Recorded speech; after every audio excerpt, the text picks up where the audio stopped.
Hey everybody, Paulette Rees-Denis here.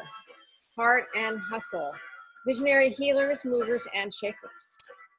Thanks for joining me today for our next episode with a friend of mine from halfway around the world, from Portland, Oregon, to just outside of Cairns, Australia, Nina Martinez.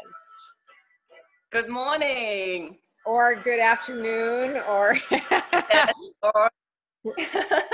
we're all in different time zones here. I am so happy to have you as a guest today. Oh, it's so wonderful. And turn that beautiful music off from the Gypsy Caravan. And how are you? I'm great, fabulous. So I'm here. I'm so happy to share you with our listeners and viewers today. Yes. So I will let Nina tell you a little bit about herself, but what I'd like to share is I have known Nina, well, now we were just talking about age. How long have we known each other? I think for my dating, it's from 2003. 2000, wow. So that is 14 years. Yeah.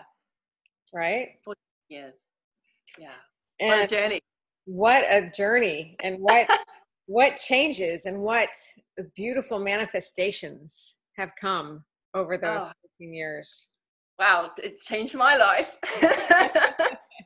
And to be able to, to know you is just such a joy anyway, because you're such a beautiful spirit and you're such a beautiful woman, and inside and out with,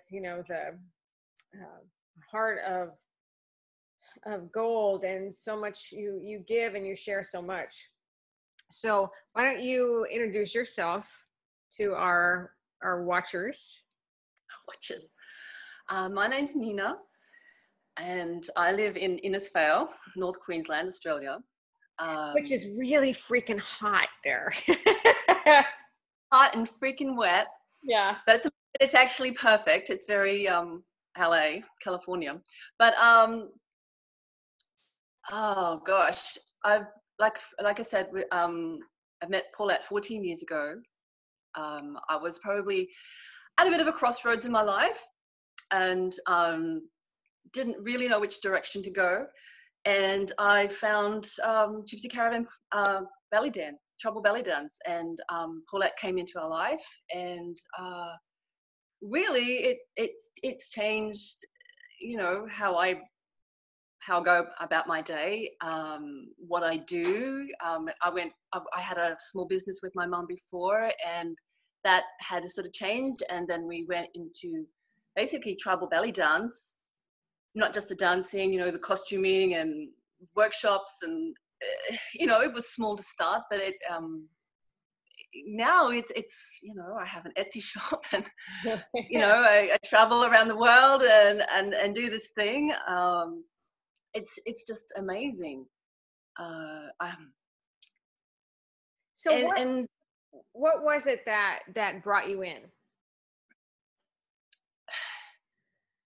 Initially, it was, I guess I was drawn to your personality, because you are so creative and generous and supportive. As not just a dancer, as a woman as well. And it was the music. I remember trying to dance to the Huntress the first time, like when I'd heard it, and I had no freaking idea what I could, how do I dance to this?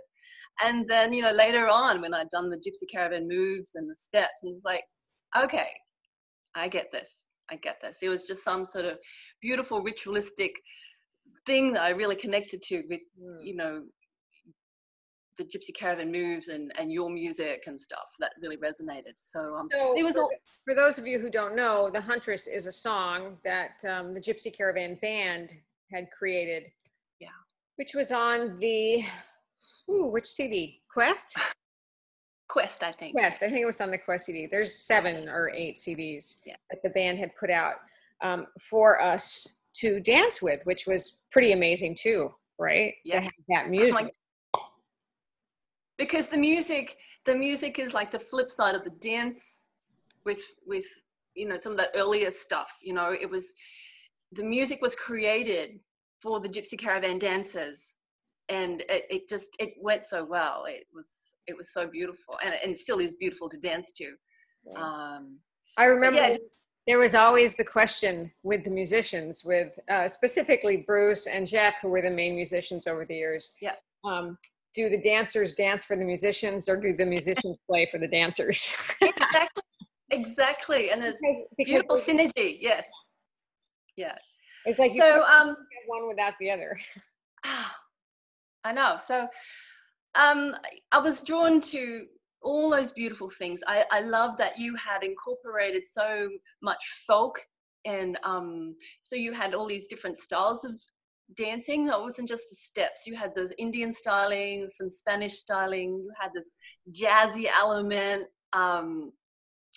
And the ritual movement. So you had all this stuff, and I was drawn to it like a bee, you know. Well, why though? Why do you think? What made you be drawn to it? What was your heart? I don't know. It was just like when you fall in love, I guess. You know, you don't know why you fall in love with one person and not another.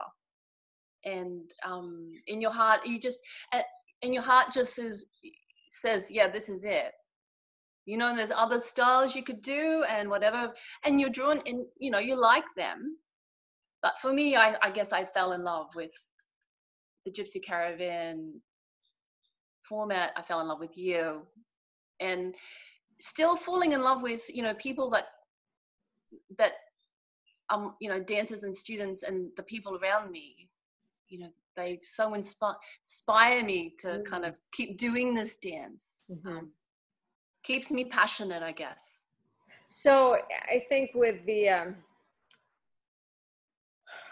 when you do fall in love with somebody or something, there's a draw, there's a connection. You know, with your heart, with your soul, and in this case also with your body. Yeah. As a dancer, as a mover, right? Definitely. So your body connected with it, as well as your heart, as well as your brain. Yeah. You know, I think it's also an intellectual thing too. I am drawn to, you know, smart people. I love being challenged. So, you know, the dance did challenge me. You know, it was, and I remember when I was doing my first training, because Paulette does some pretty kick-ass intensives called Collective Soul, and teacher training.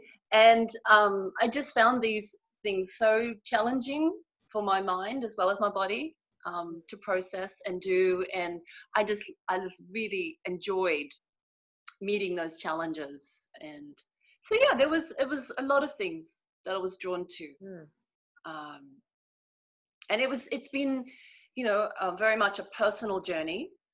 But then as the time has gone on, it's kind of like a community journey now. And have all these other groups and tribes and women that have, you know, we have just grown bigger and bigger, especially here in Australia. So you have taken on going from the student role to the teacher role, and now the master teacher role. Yeah. And how has that evolution been for you? Sometimes I stand back from myself and I go, I don't know how this happened. I just go, wow, that sort of, that was amazing. I'm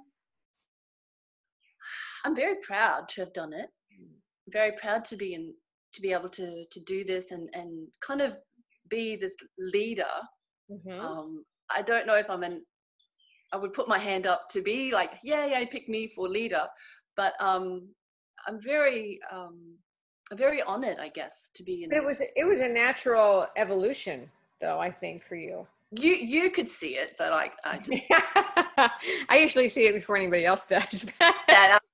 And it's funny because I do that now. I see that now. I can see that now, and you know, you're teaching people, and you see people's strengths before they even know. You know, like so. Yes, it's been wonderful to see the growth of other women now, and to empower other women to take, you know, this dance and create their own circles, and you know, just blossom, I guess. And it can be change their lives. Mm-hmm. For me, it did, and I can see with other people, and even on a small level every day, you know, just going to class, coming to the circle, you know, those beautiful, like you always say, the healing energies of the circle, the women just getting together as this kind of ancient kind of process. I don't know. I love all that. I'm very much drawn to all that. So there's a magical component. There's a ritualistic component. There's the drawing on ancient traditions. Yes. But still being contemporary, being collectively present in the now. Absolutely. Right. Yes. Yeah. We're not trying to. Yeah. It's just. I guess it's just the circle being together and sharing. You know, like I have my Sunday workshop on Sunday. All women from the different areas around here come together, and just coming together to dance is just very simple. It's not complicated, and just the joy and the happiness everyone gets from that. And so you have developed your community, and now, of course, as a leader in the Australian dance community. Yeah. I've been over there, I don't know how many times now, 7 or 8 times, maybe. At least, yeah. Which has been absolutely freaking amazing. Freaking amazing. Absolutely. To come over and to reconnect with you again and again and again, but also connect with the women in Australia. And of course, we've just interviewed Christine from New Zealand. Yeah. And she's on the similar journey as you in New Zealand. And it's so, for me as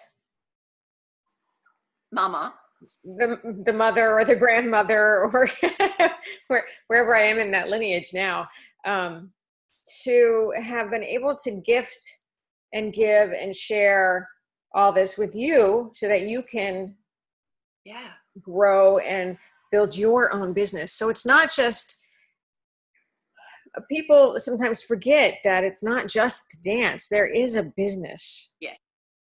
There is a hustle.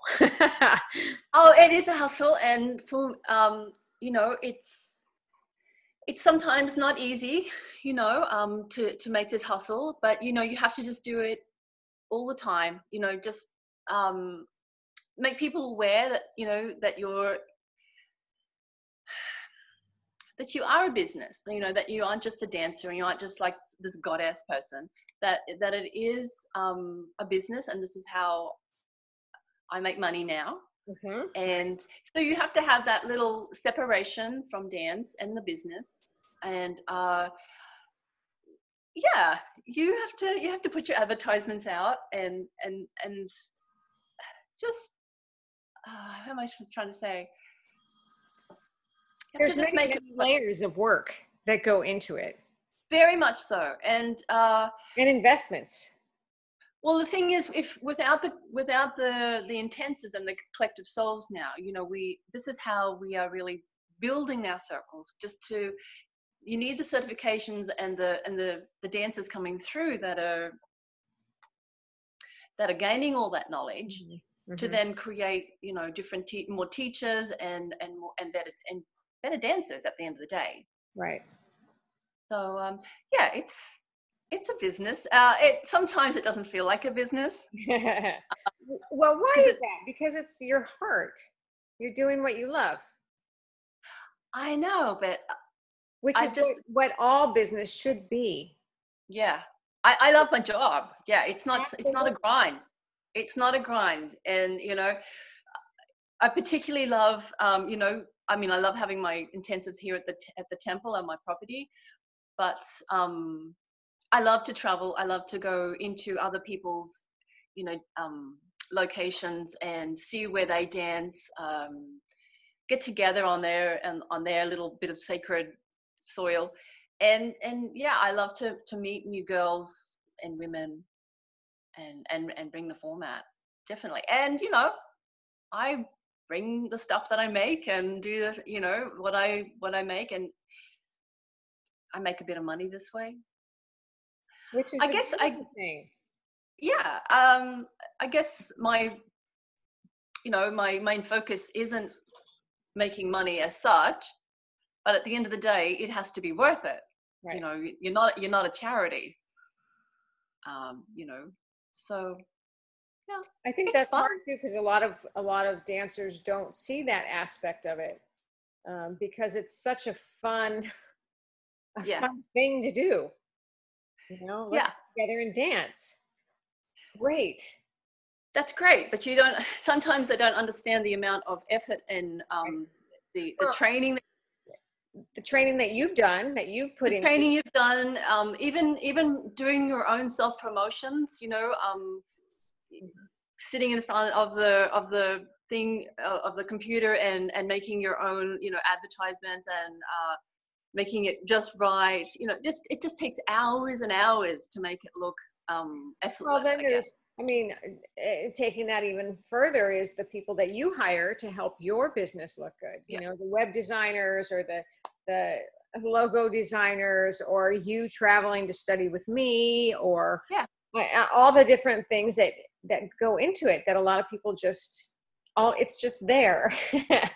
Well, there's sort of, yeah, there are things that you don't say, and people go, oh, I love your website, or I love this, or whatever. But it's like, hey, I spend a lot of time doing all that, and that's part of your business. And for a lot of the time, you don't really get paid to do those hours. So yeah, when you are doing the intensives, that's when you get paid. Yeah.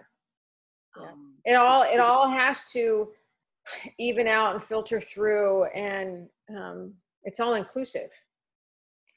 Definitely. And I do think that some people have a hard time understanding that. Well, it's just a workshop. Well, that workshop took me 5 years to develop, right? Or to learn how to do, or to be in this place so I could teach you this workshop. Absolutely. Yeah. Absolutely. So, and it's all such a beautiful process, which can be a grind, because sometimes it is hard, and sometimes it's nerve wracking, and sometimes it's hair pulling, right? Absolutely. But what's the payoff?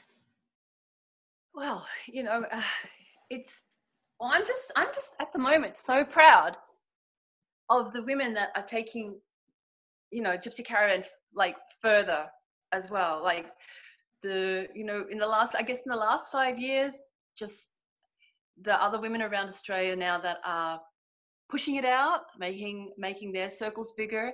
And I'm really just so happy for them. Mm-hmm. It's like, I know how you feel, like on that level. Like there's like my little chicks, and off they go, and doing their thing. I love it. And just to go back into those circles and see how everyone's growing, the new faces that come in. And I guess, the business aspect of that is, you have to keep it going. You have to be an inspiration to people every day. You have to think, oh, well, speaking to myself in the third person, but oh, Nina's doing this, or Nina's coming. We have to be, I guess, I hear it, like we have to be good enough, like for the workshops or this. So it's people are stepping up, and I like to see that stepping up, that leveling up, because you're there going, okay, we need to do this, we need to get to a certain level. Yeah, you can't be like sloppy. Mm-hmm. With either the dance or even like the business. Yeah, it has to be as a one. Yeah, and I also see people hiding behind themselves a little bit. I like to push push them over a little bit, and yeah, and I know I've been there. And I know I felt that push, that big push from the back from you. Oh, you remember that, do you? Oh, absolutely. So yeah, it's great to do that for other people now, and I feel being like the master teacher, I have the authority and the privilege to do that now, you know. Well, and you've worked really hard to take that role on. Yeah, and I feel all that sort of thing is part of the business, yes. You know. So yeah, when people, I tell people like they gotta do this thing and they gotta step it up, and they think about it and then they do it, I'm so proud of them. Mm-hmm. So proud of them when they do that. So it encompasses so many levels of I want to say being a woman, but it's not always, it's predominantly women. Yes. It's being human, but it's all the aspects of living a fuller life. Yeah. I think in that for a lot of women, it's the confidence. It's the confidence to be themselves and who they truly are, and speak their own truth. And I think when people come to dance, there's nowhere to hide. You have to speak your own truth. You know, in that circle, when you're just non-communicating only with your body, when you're only communicating with your body, there's nowhere to hide, and you have to be confident. You have to show people what you're doing. And I think then that, you know, transfers over into daily life. You know, you just have this other empowerment that you get from dance. And I think that sustains a lot of women from week to week, from class to class. Right. Well, it's I mean, I've said it a million times, but it's a lifestyle. It's about becoming a fuller, richer person. Absolutely. You feed the dance, and the dance feeds you. Right? Absolutely. And, you know, well, I kind of like the whole goddess thing, you know, being the goddess in the circle, and your body as a temple, which you've always said as well. And, you know, just the best practices for your body, eating like super well. And I think at the moment, you know, I just eat as best you can, not too much. and also, you gotta feed your body right. We were just having this discussion the other night, and I don't know, you can't just let your body be this other thing. It's your tool. You know, you have to feed it. Yeah, it's your dance instrument. It's who you are. So yeah. It's definitely a lifestyle thing. It's definitely a lifestyle thing, because if you're in yourself or you're sick, you know, you can't dance. It's disempowering. And scary and frustrating when your body doesn't work the way you want it to work. This is all we have, whether you're dancing or walking or writing or, you know, that's it. Or even like as a mental capacity, you have to eat right. You know, I have quite a lot of ladies that come that, you know, mildly depressive, but you know, you've got to eat right to get your body and your mind in shape as well. So yeah, diet's pretty. Also, I think the dance, and you talked about it a little bit earlier. It builds a confidence, but it builds presence and acknowledgement of each of our unique and individual beauties. Yes. And that everyone is necessary for that circle. Everyone with all their differences. Absolutely. Everyone's equal in that circle. And I love bringing that, you know, and making people aware that they are equal and that they are worthy enough to be in that circle. That they, you know, it's okay to be confident. It's okay to bring your shoulders back and have a great posture and breathe and be in that moment. You know, leave all your worries, leave all those worries, and all those worries at the end of the day can then get better as you dance. You know, because you just are in this different mind frame, I guess, when you dance it. When just talking about that body and opening up, I think that is one of the biggest things with things, one of the biggest ideas about the dance when someone is first starting, especially, is posture.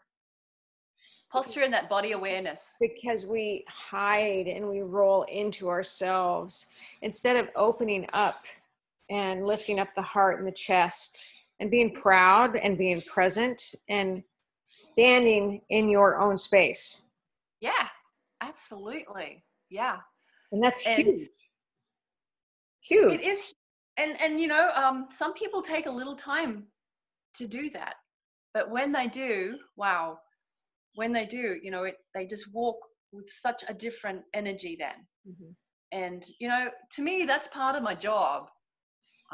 I know that part of the training has been to do this, to get this body awareness, to open up from the heart, to square the shoulders. It's like, I can take this on, or just acknowledge that my body is what it is. You know, you can't be somebody else. You know, this is who you are. Yeah, absolutely. That's so beautiful. And it's so beautiful to witness that as the teacher, or even as the fellow student, you know, next door. To see each person, each one claim their space. Yeah. Claim their authenticity and claim their integrity and their truth. I know it's a funny thing, isn't it? How it actually happens, you know, these, especially for beginners, women that are just coming maybe that first time, and that sense of wonder they get of, you know, being in this, they're not even used to being in a circle, facing in, looking at each other and looking each other in the eye. You know, people don't even look at each other in the eye, and this acknowledging this circle, and it's almost like their eyes are mirroring each other. Right. Like, oh wow, this is really great. We all have this same kind of, I don't know, same energy that is reflected around the circle. And then it's like, oh wow, okay. And it makes them feel better that everyone's in this lovely circle, you know, together. Yeah. Yeah, definitely. And sorry. Oh no, I was just say, so part of what you teach is how to learning how to get that connection, but also to maintain that connection, and then feeling the empowerment and the necessity of that connection. Because don't you think that's I mean, it's one of the basic human needs is connection. It is. And yes, and I think people, they don't have connection outside, like in their work, or even sometimes in their family. You know, they are disconnected from the earth and other people. So when they come to dance, you know, they do get this connection, and it's kind of like you said before, and like an ancient connection you get. You know, you can. I don't know. It's really strange. It's really difficult to explain. Well, but you know, I think it is. It allows us to actually remember. You know, even on a deeper cell level. You know, in the body of the world, of the planet, of where we've come from, and what we've grown into, and what was, and what is now. Yes. And I mean, say that, so that's what I wanted to say.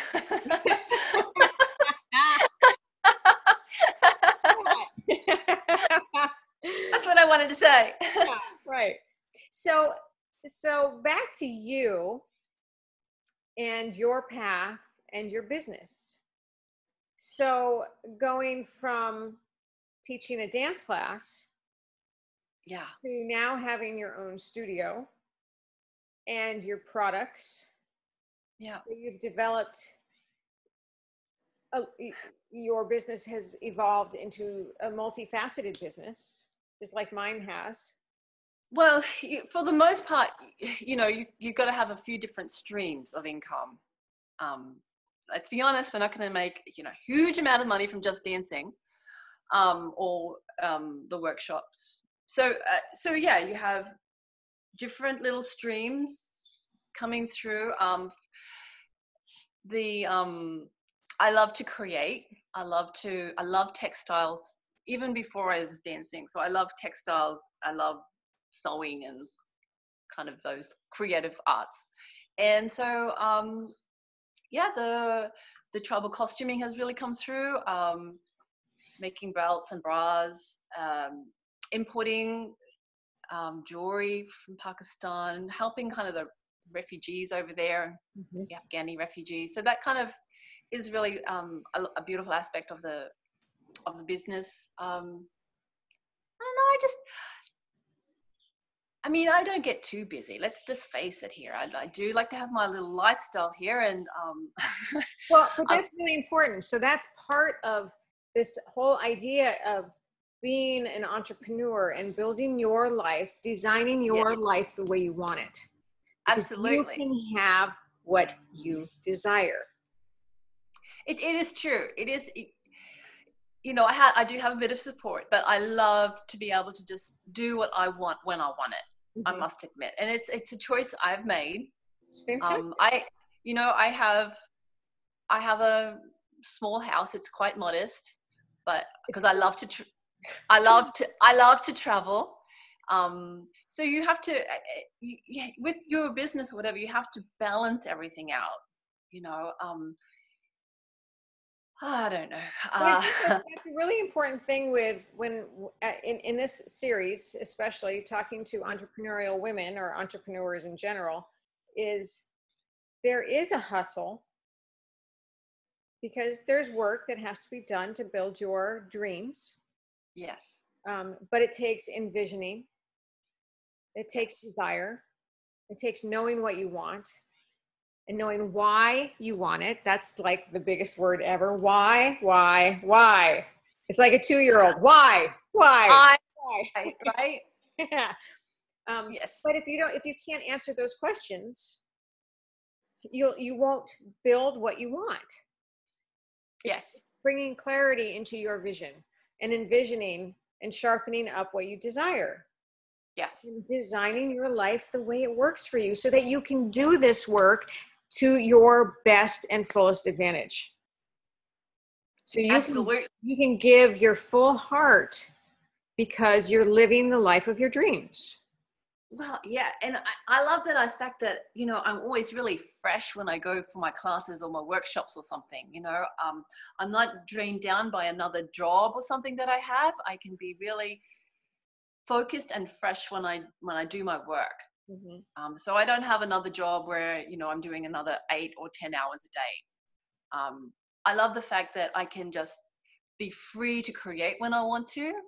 I was listening to one of your other ladies talking the other day, and how she has to have downtimes to be creative, you know, and you have to do that to think about new ideas. You have to have that little bit of time when you're not really doing anything. Things kind of work in your head. You go, oh, okay. You know, you can just, you need to have that time when your brain can relax a little bit. Well, and it allows the creative energy to flow through you. Absolutely. It allows the universe to give to you. And you can direct your desires toward what you want and create. I think also with this kind of lifestyle where you are, you know, do you call it a solopreneur or what did you call it? Solopreneur is a single person business. Yeah. You have to be, you know, it can be quite loose and, you know, it looks all free and easy, but you do have to have your lists. You have to have lists every day. Oh yeah. Oh, what you're doing. You have to have a focus, and you have to know, like, by the end of the day or by the end of the week that you've got a certain amount of work done. Yeah. You might not do it like in, you know, 4 hours a day. You might do, like, for me, I might do 8 hours one day and 2 hours another or something like that. But you do have to get a certain amount of work done every day, every week to make it work. Absolutely. You can't just, you even though you are working from home or you are a solo entrepreneur, you have to have that focus. I'll never forget way back, way back. way back 25 years ago or so. And I had a woman in class say, oh, I would just love to have your lifestyle. You just don't, you just are free as a bird. And I'm like, well, yes, I am. Yeah. And I work my ass off to be that free. Yeah. But it's what I've chosen. It's the work that I love. It's doing what I love. And that's what makes the difference. If you're not doing what you love, it becomes a drag, and it holds you back, and it ties you down. And it's everybody's birthright to be here and to live fully with joy and love and connection and happiness, and to do the work that they're supposed to be doing, their purpose, their passion. Do you think sometimes, Paulette, it's the decisions you make as well? Like you have to make, you come to crossroads and you make choices as well, and you have to sometimes be really brave to go down a road that might not be. I think it takes bravery, but it also takes belief. Because if you don't believe in yourself, it won't work. It's true. It has to be it has to come from a very honest place, and a very yes. This is your work. People have to see the integrity of your work or what you're doing to make it successful as a business. You can't try and swindle anybody. No. And I don't mean that's a harsh word, but you can't. It has to be a very honest approach what you give people at the end of the day. And I think it comes back, so there's people who try to do these things and they try to take shortcuts. Yes, that's more what I meant. You're saying, yeah. And they think, oh, I can do that too, and I don't need to study, and I don't need to better myself. I can just make it up, and it's like, well, it's all going to come out in the wash. At the end of the day, that authenticity there is people sniff it out, man. They know when it's not right, or like even if a certain a product isn't right, or they will catch you. Yeah. If it's not. It's sometimes it's not a matter of being caught either. Sometimes it's just a matter of what that person is desiring, what's right for them. Yeah. I'm not right for everybody, but what I do have for certain people is perfect. Yeah. So you find your tribe, you find your connection, you find the right connection. Yeah. Absolutely. Yeah. I guess it was probably talking more about like some things that you produce, or like I sometimes with my costuming, or I know other people have, like you said, try and copy your articles, and then other people they go, oh, I saw that, I thought that was your work, or that was your stuff. And it's like, no, honey, that's not my stuff, so it's yeah. Well, and therein lies the whole basis of being a creative spark in the world, is being your authentic, creative, unique person, and letting source come through you, allowing yourself to be, to go into that stillness place we were just talking about, to receive, and then to allow it to unfold. Yeah. So that your vision can unfold. So I guess also it's just going back to the dance. I guess it's giving the people opening their minds to that as well. Yes. It is an individual thing, even though it's still a collective circle.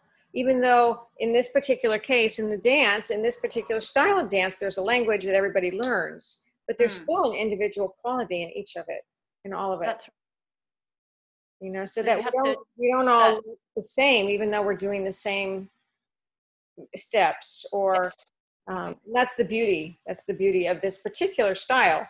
And I mean, a lot of dance has the same similar types of qualities, but yes. But just allowing everyone to unfold to their own beauty. Yeah, and to receive their own little goddess message, whatever that might be. And that is your role as the teacher, as the mentor, as the goddess, you know, whatever that role is for you, is to share with them the tools on how to do that, how to be their own, how to take it in and empower themselves, which is what we talked about in the very beginning. Full circle. There it goes. Oh, this is great. This is so great. I love it. I love it. Any last words of advice? Advice. Oh, I don't know, Paulette. You know, I'm not very articulate on these things. You are. My advice is just, you know, if you want to do it, just do it. I mean, you've got nothing to lose. And do it full on, right? Just jump in and do something. Don't think about it. Sometimes you have to think about it, but just go and do it. Like whatever it is, your dreams, you want to do in your dreams, just do it. Because, you know, the time just gets eaten up. Let me say that. And you have to experience everything. And sometimes things fail, but that's okay too, because you just learn from that. Right. You know, it just opens you up to the next best thing. I mean, there's just a door opening every time. Just because one shuts, you know, I know that's very much a cliche, but it's so true. And I think a lot of entrepreneurs would have experienced that, because sometimes you have to go, oh, this is a great idea, I'm going to go with that. And it might not have been, it might not work out. But then the next time that takes you to another step, you go, oh my God, this is it. You know, this really resonates with me. So that would be my bit of advice. Don't be afraid, and just take you where your heart wants to go. Nice. And yeah, just live your dreams. Yeah, just open your mind, and it can happen. That's beautiful. That's so beautiful. I'm going to play a little bit of music here. This is called Mystery from Gypsy Mystery. Song. The mystery of life. So good. So anyway, Nina, thank you so much for being here with us today. It's been a pleasure. Your vision and your words and your knowledge. And I'm Paulette Rees-Denis, and you can find me at www.paulettereesdenis.com. Heart and Hustle, Visionary Healers, Movers, and Shakers. Thank you for joining us, and hope you have enjoyed this conversation between Nina and myself, and we'll see you next time. Ciao.